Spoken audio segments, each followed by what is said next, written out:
이런 놀이동산 다 다녀와 보셨잖아요. 여러 놀이 시설이 있는데 회전목마 한 번씩 타보셨을 것 같고, 아이들도 태워보셨을 것 같고, 또 범버카라는 게 있습니다. 먼저 범버카가 전기 자동차잖아요. 한 공간에서 자기 자유대로 이렇게 움직이다가 다른 자동차하고 부딪히거나 또 맴돌거나 그렇게 또 낭패에 빠지거나 그렇습니다. 우리가 실제 도로에서 하는 운전은 가급적 충돌을 피하죠. 근데 여기서는 충돌을 목적을 합니다. 우리는 그 충돌하면서 생기는 그 충격, 이것을 재미로 느끼기 때문에 그렇습니다. 그런데 이 범퍼카하고 그리고 회전목마를 한번 비교해 보세요. 이 둘에는 상당한 확연한 차이가 있습니다.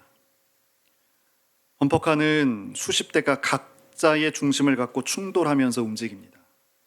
반면에 회전목마는 중심축이 있어요. 수십의 목마들이 중심을 따라서 질서 있게 회전하면서 그리고 상하로 움직입니다. 자유롭게.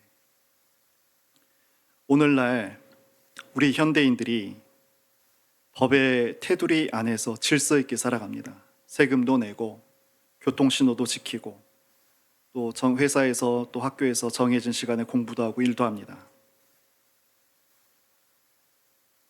근데 우리의 마음은 어떤가요? 법에 대해서. 우리의 마음은 법에 대해서 어떤가요?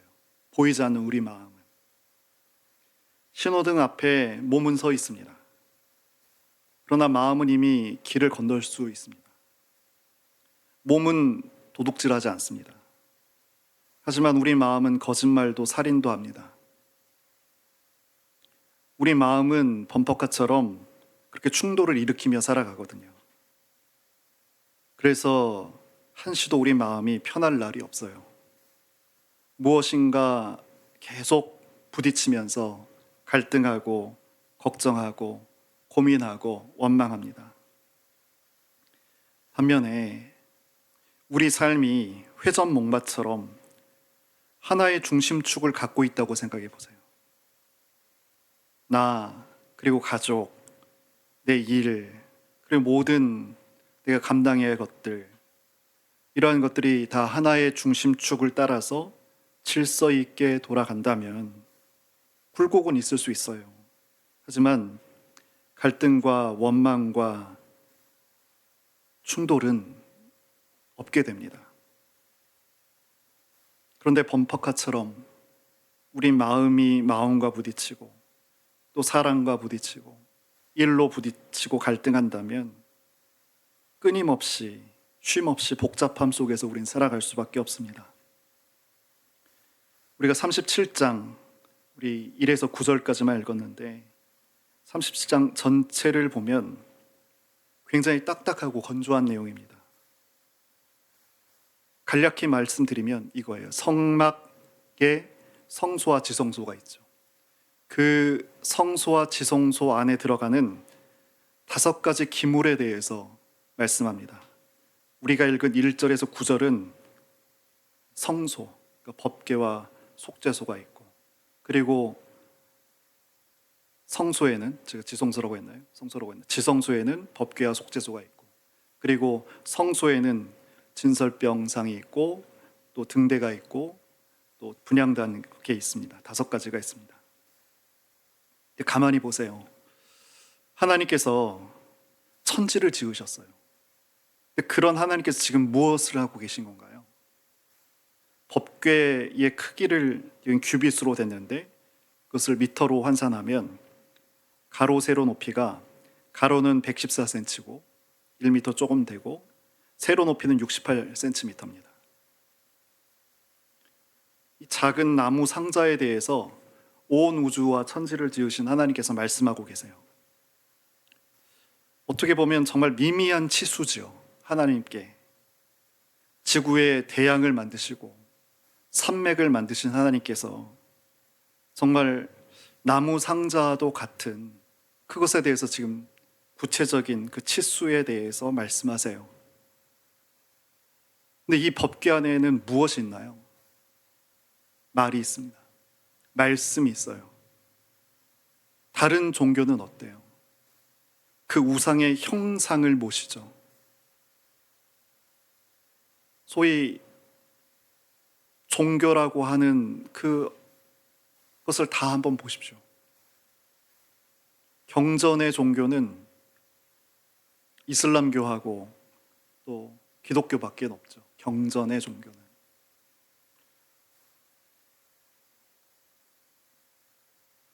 왜 말씀을 주셨을까?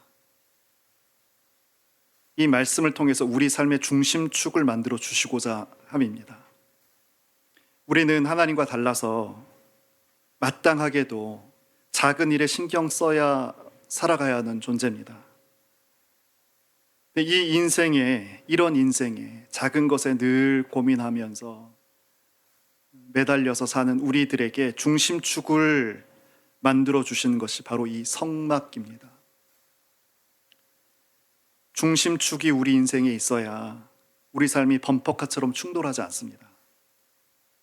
질서 잡힌 회전 못마처럼 우리가 살 수 있어요.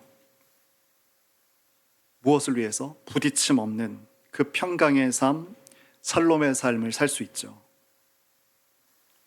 교육학에서 또 심리학에서 최종적으로 그 이론을 쌓아가고 천착해가면서 마지막에 문제 삼는 것이 있습니다. 우리 성경에서도 마찬가지죠. 그래서 예수님이 오셨거든요. 바로 자기 중심성입니다. 자기 중심성이라는 것은 모든 것을 자기 주관성으로 판단하고 비판하는 것을 말합니다. 어른이 돼서도 우리 사람은 이 특성에서 벗어나지 못합니다. 아마 우리 공간에서도 이것을 극복한 분은 없으리라 생각됩니다. 자기 중심적으로 보면서 자기가 센터에서 판단하며 살아갑니다. 나를 중심해서 하나님이 아니라 나를 중심으로 해서 다른 사람들이 회전목마처럼 돌아주기를 바랍니다. 모든 권력을 갖고 있는 대통령만이 아닙니다. 이런 마음은 시장에서 물건을 파는 장사꾼도 자기 판단대로 움직여야지 마음이 편합니다. 사람은 누구라도 자기를 중심에 두는 이 성향을 가지고 있습니다. 문제는 이래서는 행복할 수 없다는 거예요. 모든 것의 가장 위에, 모든 힘의 가장 핵심을 갖고 있으면 행복할 거라고 생각했는데 그렇지 못합니다. 중심축이 바로 돼야 합니다. 법궤와 속죄소, 진설병상, 분향단, 등대, 이것을 만드신 이유는 우리 인생의 삶의 중심축을 만들어 주시고자 하는 하나님의 의지와 뜻이 있죠. 그러면 결국 하나님이 우리에게 중심축이 되셔야 하는 것인데 먼저 한번 우리 스스로에게 확인해 봤으면 좋겠습니다. 내 현재의 삶의 중심축은 무언가? 내 현재 나의 중심축은 무언가? 무엇을 근거로 해서 나는 살아가는가? 통장인가? 자녀인가? 무언가?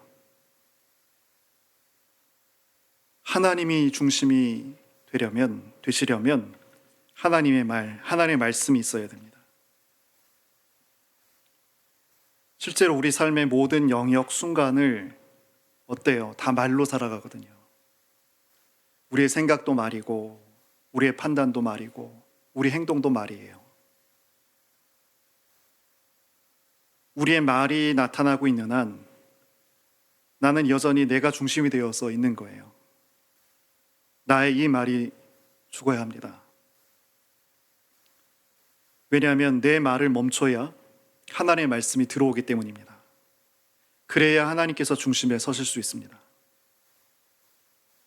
내가 중심이게 되면 우리는 범퍼카의 삶을 끊임없이 살 수밖에 없습니다. 이런 질문을 할 수 있을 것 같아요. 아니, 다른 사람들이 다 범퍼카로 살고 있는데 나 혼자만 회전목마가 되면 무슨 소용이 있겠습니까? 아주 굉장히 핵심적인 질문이잖아요. 내 배우자가 하나님을 믿지 않아서 부딪힙니다. 내 자녀가 하나님을 믿지 않아서 늘 갈등하고 부딪힙니다. 그런데 한번 보세요. 우리 예수님을 한번 생각해 보세요. 예수님의 십자가 사건은 가장 강력하게 부딪힌 사건이 아닌가요?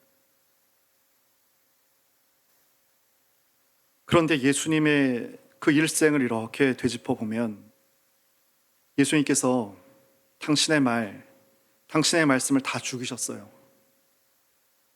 내가 너희를 향해 판단한 일이 많지만 그렇게 하지 않는다. 나는 너희를 심판하러 온 것이 아니라 구원하러 왔기 때문이다.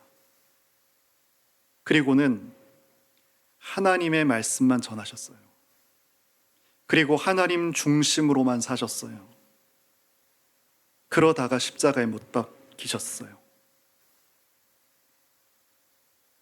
하나님을 중심 축으로 삼는 사람과 그렇지 않는 사람과 부딪힙니다. 그러나 회전목마가 된 사람이 끝까지 하나님의 중심성을 놓지 않는다면 그 부딪힘은 부딪힘이 되지 않습니다. 삶에 커다란 저항이 다가오면 좌초될 것 같죠. 그 가는 길이 막혀 있게 되면 돌아갈 수밖에 없는 것 같죠. 그러나 하나님의 뜻은 질서정연하게 그 순간에도 이루어지고 있다는 사실을 우리가 기억해야 됩니다. 대제사장들과 가롯 유다가 범벅하에 삶을 살았죠. 그러나 우리 예수님은 회전목마와 같은 그런 분이셨습니다. 부딪힌 것 같았어요. 강력한 저항 앞에 그분이 홀로 서셨어요. 그러나 이 부딪힘을 통해서 온 인류를 구원하시는 십자가의 사건을 이루셨습니다. 요셉도 마찬가지였잖아요.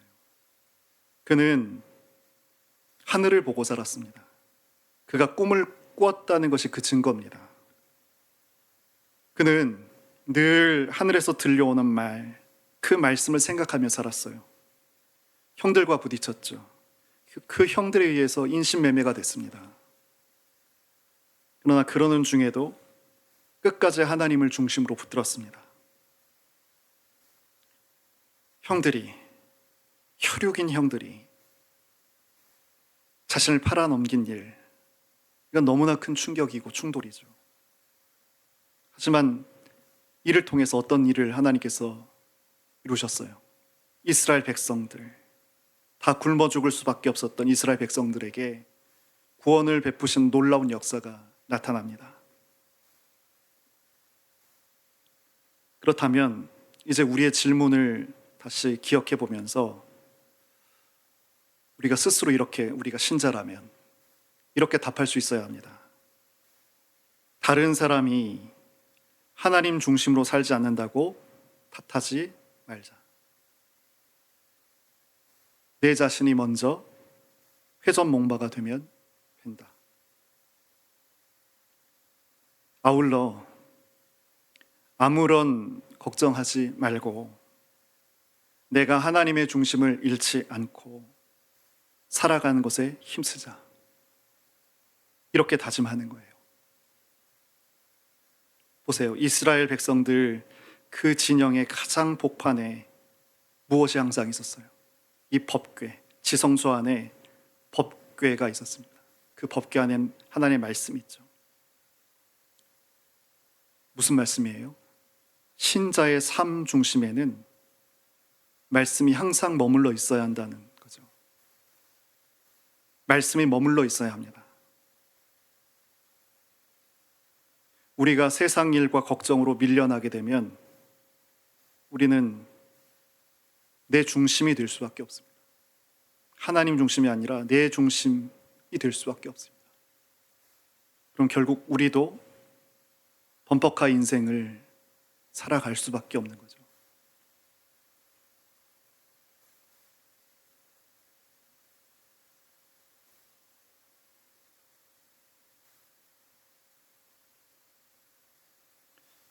오늘 다시 한번 생각해 보세요. 하나님께서 5가지 기물을 만들라 하시면서 과거에 모세에게도 이 말씀을 주셨어요. 여러분 생각나세요? 모세에게, 한 사람에게 오늘 이 내용보다 더 자세하고 세세하게 이 내용들을 다 말씀해 주셨어요. 근데 오늘 시간이 지나서 이제 성막이 만들어지는 이 시점에 백성들 전체에게 이 말씀을 다시 주시는 거예요. 똑같은 말씀을 축약해서. 왜 그럴까요? 내가 너희들 삶의 중심축이 되어야겠다. 그런 하나님의 소원이 이 말씀 이곳에 있는 거예요.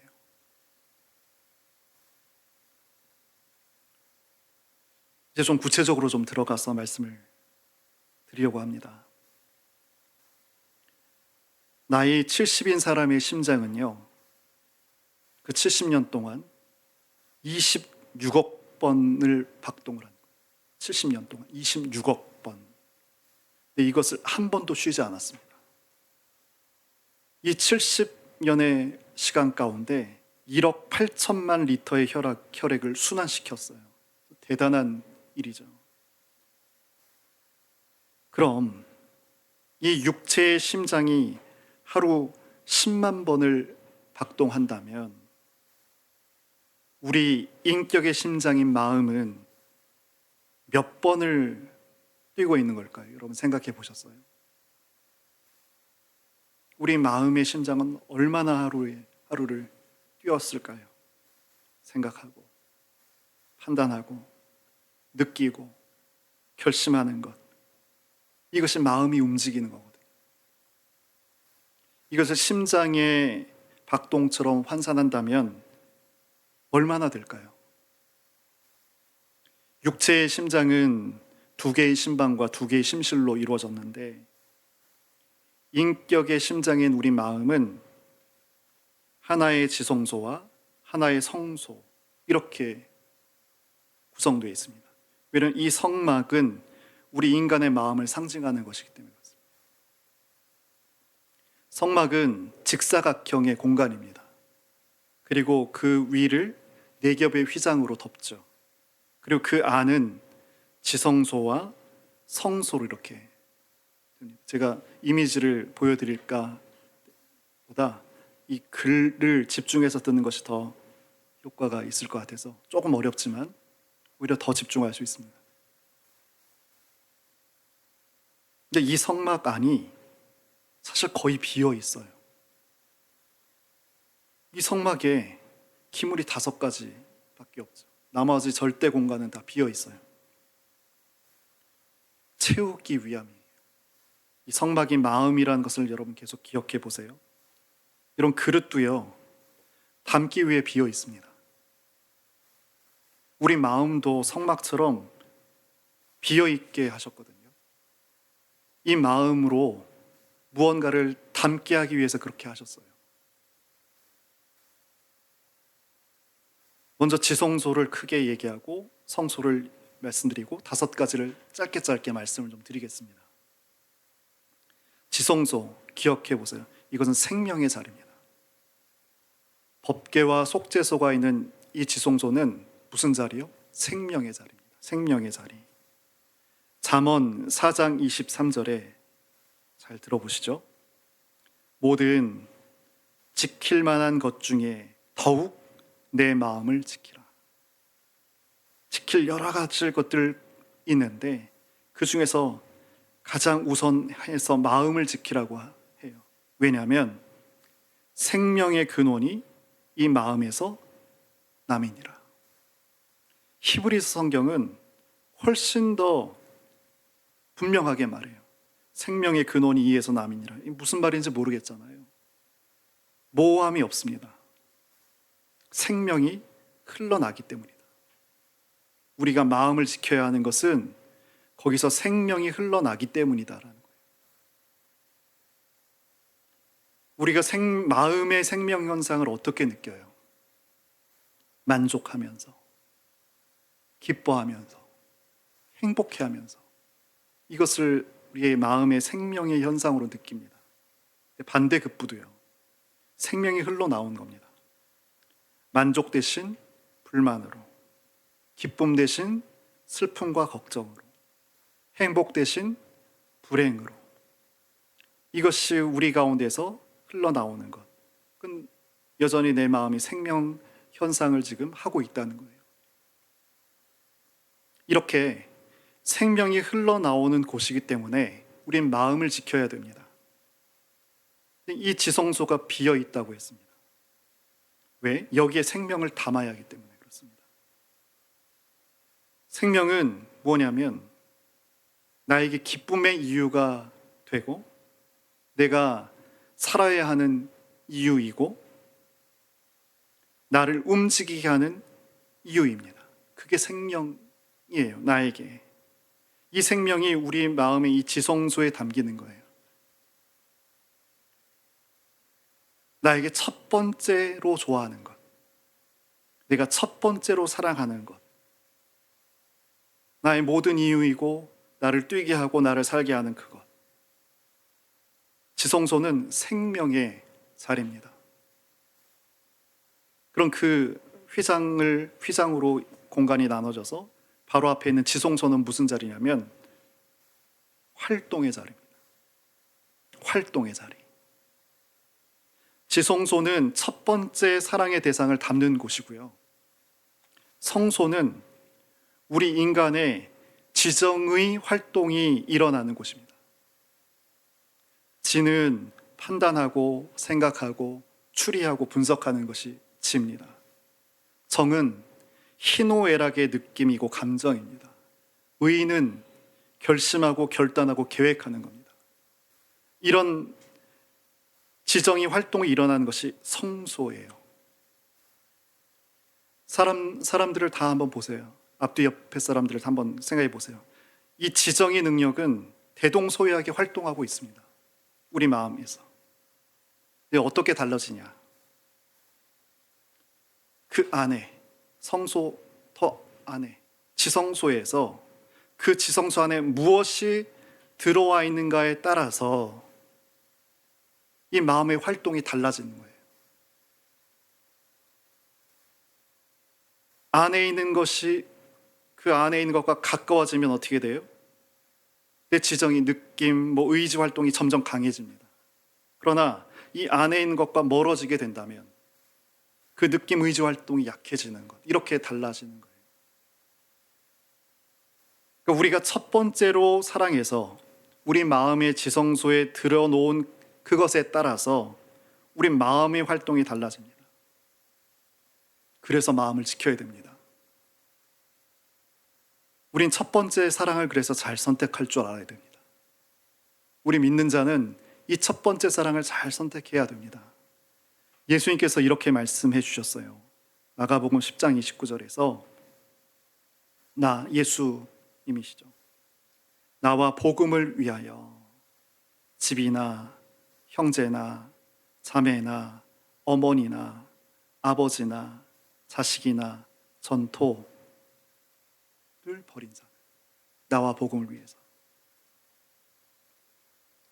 저는 이것이냐 저것이냐의 것으로 들어서 이건 너무 레디컬하다. 이게 가능할까? 그런 생각을 오래 좀 해봤습니다. 그런데 잘 보세요. 지금 마음의 지성소에 예수님을 모실 것이냐 아니면 네가 가장 사랑하는 것들을 넣을 것이냐라는 물음이에요. 이 말은 이것이냐 저것이냐의 질문이 아니라 뭐죠? 너의 첫 번째 사랑을 선택하라는 그런 말씀이에요. 너의 첫 번째 사랑이 무엇이어야 되는가라는 것을 물으시는 거예요.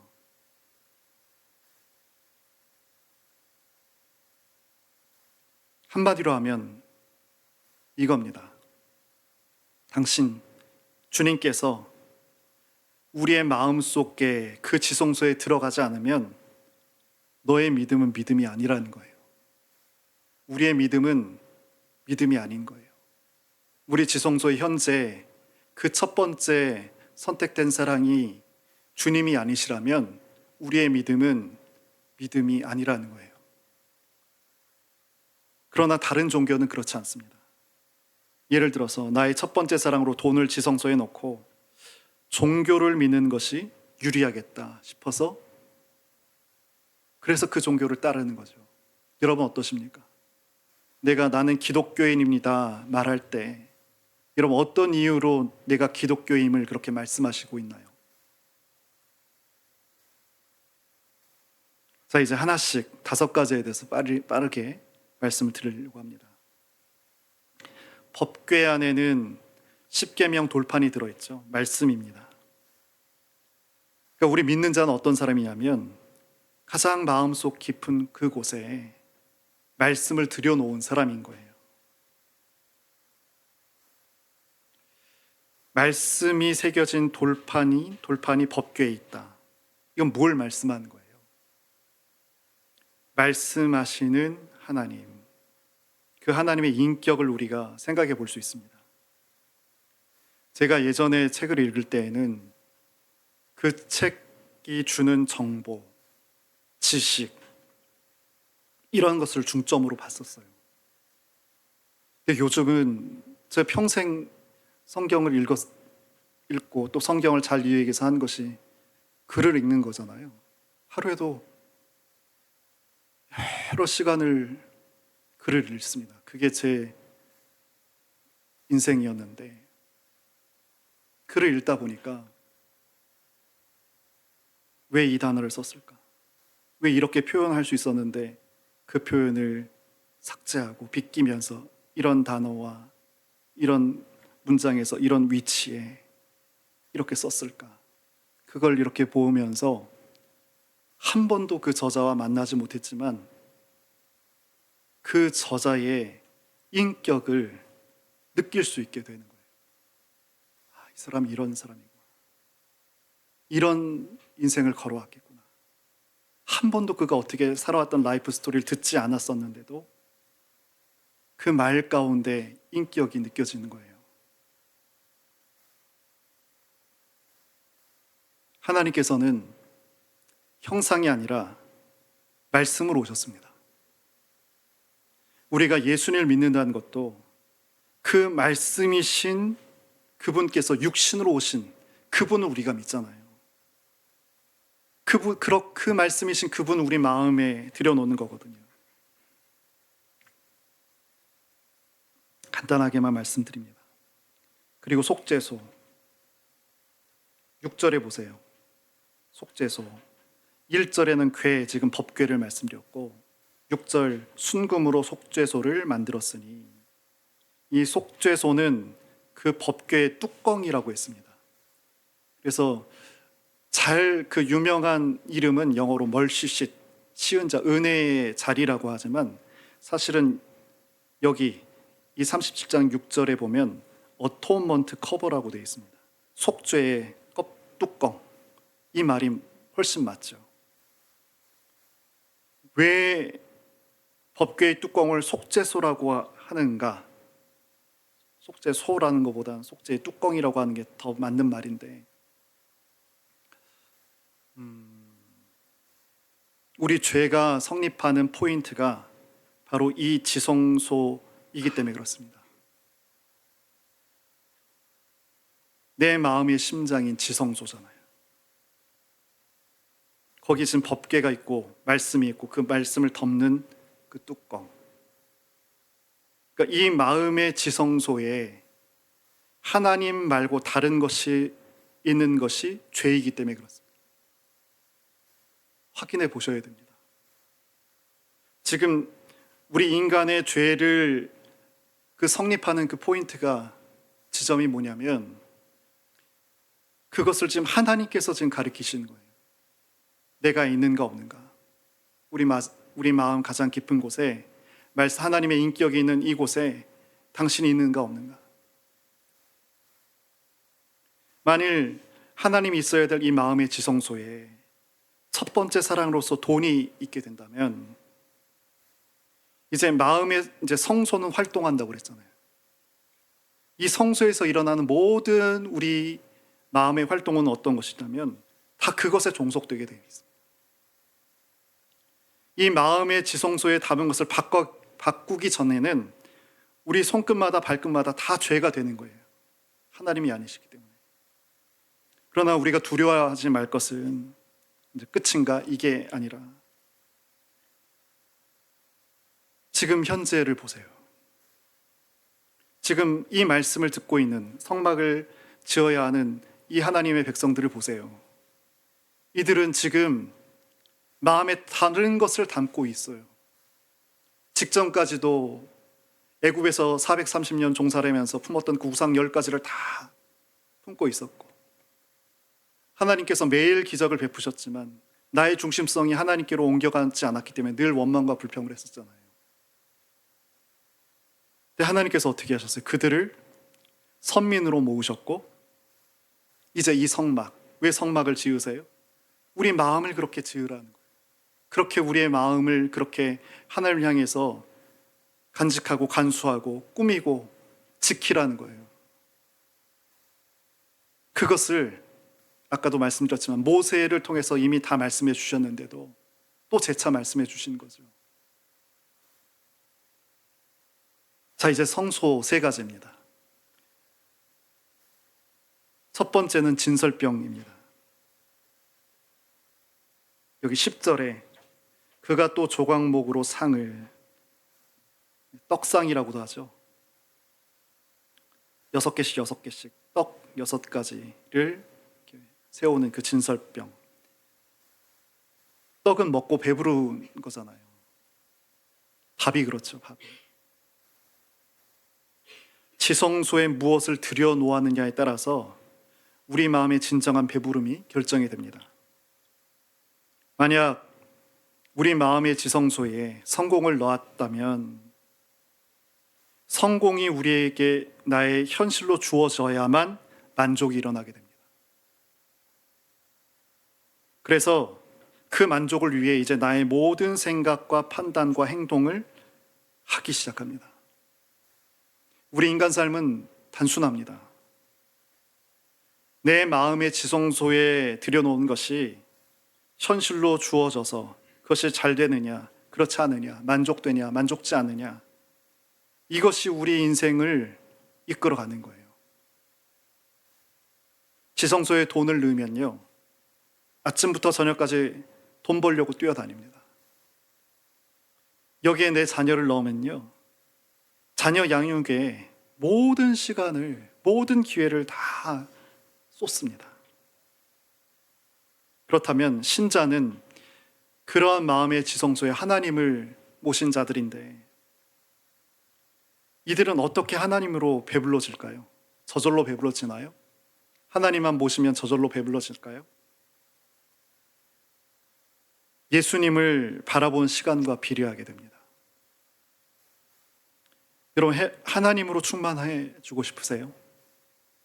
하나님으로 만족한 그 경험, 그 기쁨, 그것이 우리가 기쁨이고 예복을 입은 거라고 어제 아침에 우리가 나눴습니다. 그러기 위해서는 십자가 주님을 바라보는 시간을 늘려야 합니다. 이 기쁨은 그렇기 때문에 세상의 우리 상황과 무관한 배부름을 허락합니다. 하나님으로 배부른 사람은 세상에 어떤 우리가 형편과 상황에 우리가 올라타 있어도 상관없는 삶을 살 수 있게 합니다. 또 질문이 나옵니다. 저도 하나님으로 배부르고 싶습니다. 근데 현실적으로 잘 안 됩니다. 그럼 왜 안 될까요? 왜 우리는 하나님으로 배부르는 이 삶이 왜 내 신앙 삶에 왜 이루어지고 있지 않은 걸까요? 우린 이렇게 살아가고 있기 때문에 그렇습니다. 마음의 지성소에 하나님이 아닌 다른 것이 있는 상태에서 그것이 잘 되어지지 않을 때, 그때에만 하나님을 찾고 있기 때문에 그렇습니다. 결코 하나님으로 배부를 수 없는 그런 삶입니다. 우리 마음의 지성소에 하나님을 모셔드린 것은 예수님을 믿는 믿음으로 가능합니다. 십자가를 의지해서 세상에 대해서 죽는 거잖아요. 십자가 외에는 세상에 대해서 죽을 수 없어요. 우리 마음이 죽어지지 못해요. 주님을 의지하지 않고서는 세상을 향한 우리의 욕구를 놓을 수 없어요. 그 인력을 끊어낼 수 없어요. 그러나 예수님을 믿는 믿음을 통해서 우리는 하나님을 첫 번째 사랑으로 모실 수 있게 되는 거거든요. 근데 그 하나님의 충만이, 그 성령의 충만함이 있기 위해서는 여러분 시간이 필요합니다. 우리가 하루에 허락된 24시간의 시간, 그 시간 가운데 1시간도 30분도 기도하지 않으면서 어떻게 하나님으로 배부를 수 있겠어요? 여러분 이 말을 잘 기억해 보세요. 인생에 돈이 있어야 된다는 이 명제, 이거 굉장한 비약인 거 아십니까? 굉장히 큰 믿음이 있어야 되는 걸 아세요?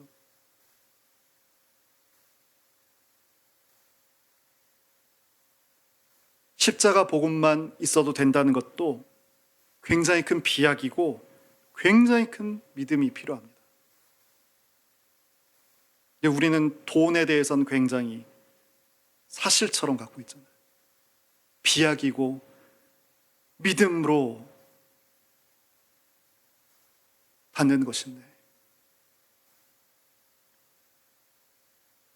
그런데 돈에 대해서도 이 복음에 대해서도 그 전제를 받아들이게 되면 이 안에 굉장히 논리적인 것임을 우리가 알게 돼요. 우린 한 번도 돈의 만큼도 스스로 그리스도인이라고 하면서도 돈에 대한 만큼도 내 마음을 주님께로 향하지도 않고 온전하게 진실되게 그 하나님을 믿고 있지도 않은 거 아닌가요?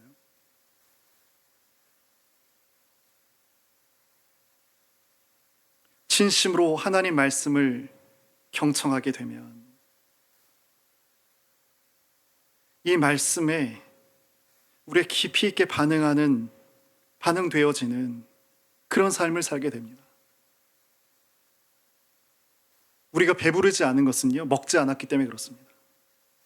하나님을 버는 시간을 가져본 적이 없기 때문에 그렇습니다. 내가 하나님과 교제하는 시간과 세상에서 내가 돈 벌고 자식 키우는 시간 한번 비교해 보십시오. 어떻습니까?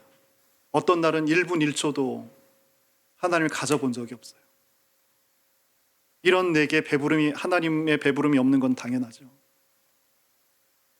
그냥 전제만 받아들이고 배부르기만을 원한다는 것은 한낱 도둑에 불과한 겁니다. 그리고 17절, 그가 또 순금으로 등잔대를 만들되, 등대는 그 성막이 캄캄해서 4겹으로 꽉 차 있고 창문도 없는 곳이니까 어둡거든요. 거기에 불을 등대가 밝히는데 마음의 밝음을 말합니다. 판단의 밝음, 생각의 밝음, 소원의 밝음이요. 바울이 예수를 믿고 나서 이전에 좋던 것을 다 배설물 똥으로 여겼습니다. 왜 그래요? 좋아할 이유가 없던 것을 좋은 것으로 보았었기 때문에 그렇습니다. 평생 동안. 군인이 완전 무장하고 행군을 하면 너무 힘들고 목이 마르거든요.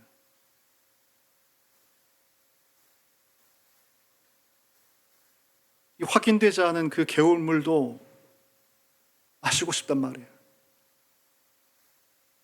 그런 개운을 마셔도 탈이 나지 않습니다. 굶주렸기 때문에 탈이 나지 않습니다. 우리는 정상적인 삶을 살고 있다고 스스로 생각하지만 사실 우리가 이런 삶을 살고 있거든요. 하나님으로 채워지도록 만들어진 이 마음의 지성소에 돈을 넣고 욕망을 넣고 성공을 넣고 그렇게 그냥 어둠 속에 살아갑니다. 굶주리면, 목마르면 그게 손도 씻기 두려운 그런 물인데, 겁나는 물인데 분별이 안 되죠. 마셔요. 또 마셔요. 계속 마셔요. 하나님과 결별해서 지성소가 비어버린 그 굶어 죽은 상태가 되면 우리의 판단력은 완전히 흐려집니다. 물어보세요. 난 하나님께서 나에게 주신 그 밝은 판단, 밝은 생각이 작동되고 있는가? 자, 이제 마지막입니다. 25절 보시면 그가 또 조각목으로 분향할 제단을 만들었으니 쉬지 않는 기도를 말합니다. 사람은 마음의 지성소 안에 들여놓은 이 첫사랑을 어떻게 해요? 24시간 그리워하고 생각하고 잘 되기를 원합니다. 기도가 어렵지 않아요. 이게 기도예요. 내 마음 지성소에 들여놓은 그 첫 번째로 구별한 그 사랑을 그리워하고 생각하는 것. 이것이 기도입니다. 우리가 마음의 지성소에 하나님을 모셔드렸다면 그는 24시간을 하나님을 생각합니다. 시장에 갈 때도, 공부할 때도, 일할 때에도 하나님을 생각합니다. 이렇게 마음 지성소에 하나님을 모셔놓고 하나님으로 배부르게 되면 세상의 형통과 성공의 정체가 보여집니다. 그래서 더 하나님을 사랑합니다. 끊임없이 쉬지 않고 하나님을 간절히 구하게 됩니다. 바울이 대제사장과 장로와 총독 앞에서 밝음을 회복하고 그들을 볼 수 있게 됐습니다. 그래서 그들이 아무것도 가진 것이 없다는 것을 보게 됐습니다. 바울 자신은 비록 세상적으로 아무것도 가진 것이 없었지만 그들을 향해서 그가 뭐라고 말했어요? 당신들이 나 바울처럼 되기를 원합니다. 그렇게 말했어요. 이것이 밝음입니다. 이것이 밝음이에요. 하늘과 땅을 포괄해서 여러분 제일 좋은 것이 하나님이고 예수님이고 십자가잖아요. 그래서 쉬지 않고 기도하는 거예요. 오늘 하나님께서는 우리 인생의 마음에 지성소와 성소가 제자리 잡기를 원하세요. 이미 말씀하셨는데도 쉽지 않은 말씀이잖아요. 그런데 또 다시 반복하세요. 그때 백성들뿐만 아니라 오늘 우리들에게도 이 말씀을 반복하여 주신 그 이유를 우리가 기억했으면 좋겠습니다. 결론, 오늘 말씀을 좀 간단하게만 좀 짚어보죠. 자기 중심성은 끊임없는 충돌을 낳습니다. 범퍼카처럼. 그러나 하나님의 중심의 삶은 평강을 허락합니다.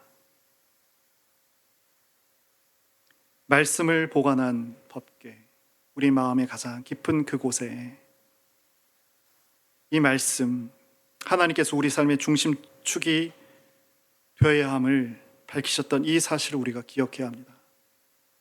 그리고 이 지성소 첫 번째 사랑과 성소, 그 지정의 활동으로 이루어진 우리 마음, 이것이 우리의 이 땅에서의 남은 평생을 좌지우지할 거예요.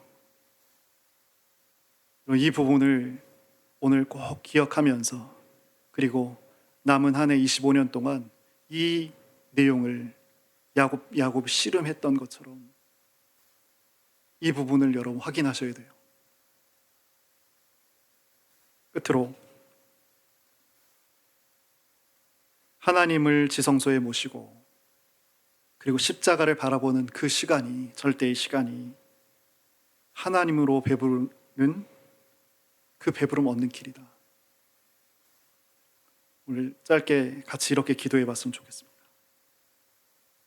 하나님, 제 마음의 지성소에 하나님을 첫 번째 사랑으로 모시고